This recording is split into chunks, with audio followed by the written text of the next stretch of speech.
নমস্কার, আমি অরিত্রম চ্যাটার্জি। আজকে আমরা চলে এসেছি নয়াগ্রাম গভর্নমেন্ট আইটিআই ঝাড়গ্রাম ডিস্ট্রিক্টে যেটি অবস্থিত। আমার সঙ্গে আজকে রয়েছে নয়াগ্রাম গভর্নমেন্ট আইটিআই দুজন স্টুডেন্ট। আমরা আজকে তাদের সাথে কিছু কথা বলব। তাদের সাথে কথা শুরু করার আগে অবশ্যই তাদের পরিচয় পর্বটা সেরে নেব। তোমাদের দুজনের নাম পরিচয় দিয়ে এক করে দেবো। নমস্কার স্যার, আমার নাম তন্ময় ঘোষ। আমি নয়াগ্রাম গভর্নমেন্ট আইটিআই কলেজের সেকেন্ড ইয়ারের স্টুডেন্ট, ফিটার ট্রেড থেকে বলছি। আমার নাম নমস্কার স্যার, আমার নাম তাপস কুমার ঘোষ। আমি নয়াগ্রাম গভর্নমেন্ট আইটিআই দ্বিতীয় বর্ষের স্টুডেন্ট বলছি, ফিটারের। দুজনেই তোমরা ফিটার ট্রেড স্টুডেন্ট? আচ্ছা, তো তোমরা তো মোটামুটি 2 বছর ফিটার ট্রেড নিয়ে পড়লে, তো এই ট্রেডটা সম্পর্কে যদি তোমরা কিছু বলো, অর্থাৎ ফিটার ট্রেডটাতে কি পড়ানো হয়? কারণ আগামী দিনে যে সমস্ত ছাত্রছাত্রীরা মাধ্যমিক পাস করার পর ভাবছে যে আইটিআই করবে বা ফিটার ট্রেড নিয়ে পড়বে, তারা তো অনেকেই জানে না। সেই বিষয়ে তোমার ভাই বোন যারা আসবে তাদের যদি তুমি দু একটা ছোট করে বলো যে ফিটার ট্রেডটা সম্পর্কে কেন করবে বা তোমরা পড়ে কি শিখলে এখান থেকে। ফিটার ট্রেডটা হচ্ছে পুরোটাই হচ্ছে ফিটার হচ্ছে ফিটিং। এখানে যাবতীয় ফিটার যে কিছু তৈরি হয় সব কিছুটাই ফিটার ট্রেড থেকে হয়। যেমন ধরুন গান ফ্যাক্টরিতে বড় বড় রেলের প্রবলেম, যে কোনো এনি ফিটিংস সব কিছুই এই ফিটার ট্রেড থেকে হয়। তারপর আমাদের ফিটার ট্রেড বিভিন্ন মেশিনের সাহায্যে বিভিন্ন শেপের জিনিস তৈরি করা হয়।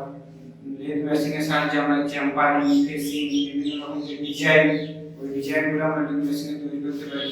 এনি মেটালের যে কোনো জিনিস তৈরি করতে ফিটার ট্রেড খুব ইম্পর্টেন্ট।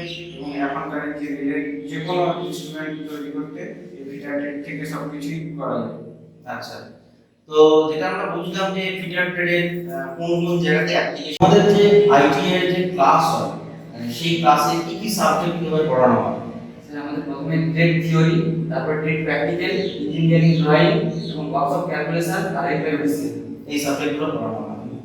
আচ্ছা, তো তোমাদের এই যে প্রজেক্ট তোমরা করেছো, এই প্রজেক্ট তোমাদের সিলেবাসের মধ্যে আছে, প্রত্যেক ছাত্রছাত্রীকে এই প্রজেক্ট করতে হবে। আচ্ছা, তোমরা যে প্রজেক্টটা করেছো এই প্রজেক্টটা সম্পর্কে যদি বলো, এই প্রজেক্টটার নাম কি? এটা যদি একটু বলো। প্রজেক্টটা হচ্ছে সেলফ ব্যালেন্সিং। আচ্ছা, কিভাবে এটা কাজ করে একটু দেখো। এটা কোনো ইলেকট্রিক ডিভাইস ছাড়াই নিজের দ্বারাই চলতে পারে। এটা ওয়েটের উপর নির্ভর করে চলেছে। ওয়েটের উপর নির্ভর করে চলেছে। আর এটা হচ্ছে আমরা সাধারণত সেন্টার গ্র্যাভিটির মাধ্যমে এটাকে আমরা করেছি, বানিয়েছি। পেন বা বড় বড় কোম্পানিতে যে মানে টাওয়ার টাওয়ার দাঁড়িয়ে থাকে, সেই সাহায্যে এটা করা হয়েছে।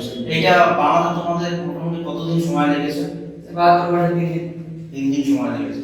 কিভাবে বানানোর প্রসেসটা যদি একটু বলো, মানে কিভাবে প্রথম এটা হচ্ছে একটা এমএস প্লেন আমাদের র ম্যাটেরিয়াল চুজ করতে হয়েছে। তারপর সেই মেটালকে মেজারমেন্ট করে, মার্কিং করে, মাস্টার সারফেস করে, মেজারিং করে তৈরি করতে হয়েছে। তারপর এর উপরে এই ব্যালেন্সের দুটো ওয়েট তৈরি করতে হয়েছে, একই ব্যালেন্সের দুটো ওয়েট। এবং এটা হচ্ছে স্টিলের সাহায্যে তৈরি করা হয়েছে এবং এই নামপ্লেটটা মাইক স্টিলের আছে। আচ্ছা, তোমরা এই নেম প্লেটটা এটাও স্টিলের আছে, তাই না? তারপর লাস্টে কালার করেছো। আচ্ছা, এখানে তোমরা কি ইউজ করছো? এটা হচ্ছে নাট, এটা বোল্ট। আচ্ছা, আর এটা হচ্ছে দুটো স্টেলের পাত। আর এটা হচ্ছে দুটো নাট। তার মধ্যে আমরা এটাকে সেন্টার করে দাঁড় করেছি ওইটার উপরে নির্ভর করে। এটার ক্ষেত্রেও কি সেম? মডেল দুটো আলাদা। আচ্ছা, যখন তোমরা তোমাদের ওয়ার্কশপে তৈরি করেছো, কি কি টুলস বা ইকুইপমেন্টস তোমরা ইউজ করেছো বা কি টেকনিক ইউজ করেছো সেটা বলবো। স্যার এটা তৈরি করতে ফার্স্ট আমাদের মেজারিং করতে হয়েছে, স্টিল রুলের সাহায্যে আমরা মেজারিং করেছি। তারপর মার্কিং করেছি, পাঞ্চ, তারপর কাটিং করেছি, পাওয়ার শো, হ্যাকশো। তারপর এটা স্মুথনেস আনতে আমরা ফাইল ইউজ করেছি। এবং তারপর আমরা গেজের সাহায্যে কর্নারগুলো মাপ করেছি। এবং ফিটিং করতে আমরা ওয়েল্ডিং করেছি। তারপর ওয়েল্ডিং এর পর এটা স্মুথনেস আনতে আমরা গ্রাইন্ডিং ইউজ করেছি। তারপর গ্রাইন্ডিং করার পর সব কিছু ফিনিশিং করার পর আমরা কালার করেছি। আচ্ছা, আচ্ছা, 2 বছরের যে তোমাদের ফিটার ট্রেড, তো এটা আইটিআই থেকে কমপ্লিট করবার পরে কাজের ক্ষেত্রে কি কি ধরনের সুযোগ সুবিধা পাওয়া যায়? সেখানে কি কলেজের তরফ থেকে তোমাদের কোনো সুযোগ করে দেওয়া হয়? হ্যাঁ, এই কোর্সটা কমপ্লিট করার পর কলেজ থেকে বিভিন্ন কলেজে কোম্পানি ক্যাম্পাসিং আছে, সাতানি কোর্স লিমিটেড, এলএনটি, বিভিন্ন রকম কোম্পানি আছে। ওইখানে ইন্টারভিউ দিয়ে পাস করলে কলেজ থেকেই বিভিন্ন জবের অপরচুনিটি পাওয়া যায়। আচ্ছা, আর এছাড়া সরকারি চাকরির সুযোগ সুবিধা যেমন সরকারি চাকরি ডিআরডিও, ইসরো, বিভিন্ন কোম্পানিতে, সরি, আচ্ছা, তোমরা যে প্রজেক্টটা করেছো এই প্রজেক্টটা কিভাবে কাজ করছে সেটা যদি একটু দেখো। প্রজেক্টটা কোনো ড্রিল বা ওয়েল্ডিং ছাড়াই, এটা সেলফ ব্যালেন্স, জাস্ট ব্যালেন্সের দ্বারা এটা চলছে, কোনো জয়েন্ট নেই, এটার কোনো ড্রিল বা কোনো জয়েন্ট নেই, এটা জাস্ট ওয়েট এবং ব্যালেন্সের উপর ডিপেন্ড করেই নিজেই চলতে পারছে, কোনো ইলেকট্রিক ডিভাইস ছাড়া। আচ্ছা, এই 2 বছরের যে ফিটার কোর্স তোমরা করলে আইটিআই কলেজ থেকে, এরপরে কি ধরনের কাজের সুযোগ সুবিধা আছে সরকারি বা বেসরকারি ক্ষেত্রে? এই কোর্সটা কমপ্লিট করার পর আমাদের কলেজে বিভিন্ন কোম্পানি ক্যাম্পাসে আসে, 57 কোনো জেএনএনটি বিভিন্ন কোম্পানি ইন্টারভিউতে সিলেক্ট হয়ে গেলে কলেজ থেকে ক্যাম্পাসিং করে দেয়। আর সরকারি ক্ষেত্রে কি ধরনের সুযোগ সুবিধা? সরকারি ক্ষেত্রে টেকনিশিয়ানের জব প্রচুর আছে ফিটার ট্রেড থেকে, যেমন বিশেষ করে রেল, তারপরে রয়েছে ডিআরডিও, ইসরো, সেল, বেল, বিভিন্ন জায়গাতে গভর্নমেন্টে আইটিআই ফিটার ট্রেডের চাহিদা প্রচুর।